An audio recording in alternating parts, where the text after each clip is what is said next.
Whenever you make encoding decisions that impact the bitrate and bitrate distribution, you want to be able to see the bitrate to understand how the file is being comprised. So here we have an example of that. We've got one file encoded three different ways. This is CBR, which has a target of 8,500 kilobits per second and a VBB max of 8,500. This is CRF, which is CRF22 with a max bitrate of 8 megabits per second. And this is VBR, targeting 8 megabits per second with a 4x maximum bitrate constraint. And we see that the CBR gives us a pretty flat profile here, which is what you want. We see that CRF is going up and down a little bit more. The average bitrate here is about 7.9, 7.9. This is about 22% lower than that, at 6215. The max is around a little bit higher than this. And then here, where even though the average bit rate is the same as the CBR, the max bit rate goes up to 24 megabits per second, which is going to get you into trouble if you want to deliver this 1080p file to mobile or some viewers on slower landline connections. So this is the information we get from Bitrate Viewer. You can see it in a couple different views. This is GOP-based, where it's a 2-second GOP, so we're seeing 2 seconds each. And then if you want to see a frame-based, you can do that as well. And I just find seconds to be the most useful view, both here and, as we'll see in a moment, in the SLC Bitrate Explorer. So this is Bitrate Viewer, and it was a great tool in its time, but if you want to look at files like AV1, can't, VP9, can't, X.265 VBC, same thing, and that's the major problem with Bitrate Viewer. Number one, doesn't handle any format past H.264. Second, you've got 3 windows for 3 files, which makes it harder to compare and contrast the data. So let's see how Streaming Learning Center Bitrate Explorer handles all of that. So this is the tool. We see different tabs up here. We're going to focus on the bitrate chart, but we're going to visit these and perhaps this as well. So here's the VBR file. Here's the CBR file. And here's the CRF file. And instead of going into 3 different windows, it goes into a single window. And that's the window that we see here. Same information. We've got the average bit rate and the peak bit rate. Numbers are going to be very close with what you see with Bitrate Viewer, maybe 1 or 2% different maximum. And then if you want to track bit rates at different locations, you can do that looking at the blue number here, which is going to move around with the pointer. You can also see this in GOP view or frame view, the 3 views that we saw with Bitrate Viewer. So let's get back into second view just to point out a couple of things.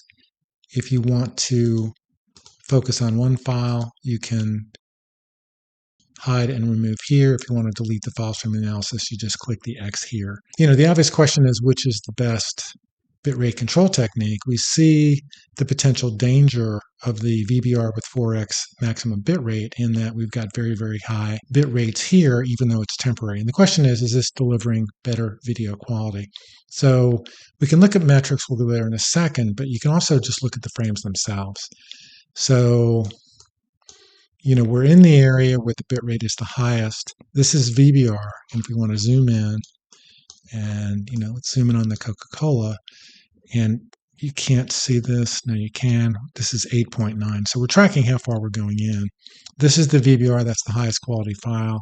This is CBR, and this is CRF. So we're seeing differences, but we're not seeing a lot of blockiness or other artifacts that a viewer would notice. So I think it's pretty safe to say that in most instances, a viewer wouldn't notice this. But if you wanted to take it a step further, we can click in, click out, and then there are video playback controls down here. I'll sneak those up so you can see them. And now we're playing the video in real time. Obviously, you're going to get a better view on this if you do it at a much larger screen. But now we're cycling through the area that we selected. And if you want to change videos, you can do that. And we're cycling through the videos. You can do it either via this drop-down menu or via keystroke shortcuts. And it gives you a really good way to determine if the bit rate that we saw here is actually delivering any additional quality. The other thing you can do is you can go to metrics, and metric calculation takes a little while. I've calculated it before, and one of the things you can do is you can load a previous calculation. And now what we're seeing in the area, this is the high point for the VBR file. And if we look at metrics, we see that this is right around the area where the capped CRF and the CBR is giving us lower quality. So again, do these frames, and let's zoom in a little bit, and you've got PSNR, SSIM, and this is a pretty extended period, right? This is 3 or 4 seconds. So we go here, we can look back at the frame viewer, and again, if we want, we can just click I/O, and then we just play these files in real time and ask the question, would a viewer notice the difference between the different approaches? Toggle back and forth.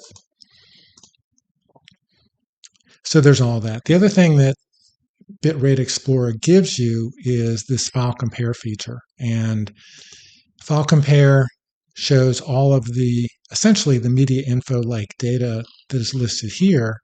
It shows you for the 3 files that you've got selected here. If you want to include or exclude, you can just check the box. And then anytime there's a highlight, as we see here, this is a difference between this file and these 2 files here, where you can just click this and show deltas only. So if you're comparing files that you experimented with, and you know, sometimes you can include all the relevant commands that you're testing in the file name, sometimes you can't. But here we basically come down and we can see exactly what the difference is between the 2 files. This one's 2-pass VBR, this is CBR, this is CRF. We can see the max BVB, the max bit rates, all the differences in the command strings that produce those 2 files.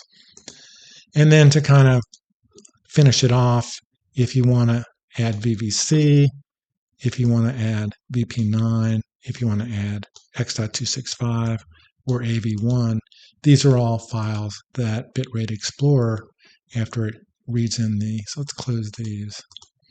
So we can read VVC, it can read VP9, it can read X.265, it can read AV1. Pretty much any file that FFmpeg can read, SLC Bitrate Explorer can read. SLC Bitrate Explorer is available for Mac and Windows. Mac is both Intel and the Apple CPUs.